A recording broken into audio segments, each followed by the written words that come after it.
يا حاج جبت فينه؟ ايه جبت فينه؟ ايه الكلمه دي؟ اه عيش فينه، عيش فينه. ليه خير يا حاجه؟ في حاجه ولا ايه؟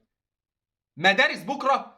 مدارس اللي بكره يا حاجه؟ احنا لحقنا نرتاح ولا نتنقل يا حبيبه بابا؟ حبيبه انت واخده التعليم على صدرك وطالعه تجري قوي، انا مش عارف في ايه. هو يعني انا حاضر يا حاج، حاضر هجيب فينه، حاضر. سبلايز؟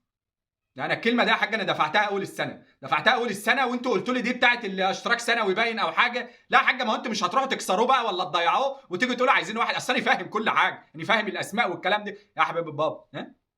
الكشاكيل لا ما انا فاهم، انا فاهم. بكلم ماما في حوار تاني، انا عارف ان هي الكشاكيل هو انت الكشاكيل وكده بتاعت الترم الاولاني غير بتاعت الترم الثاني؟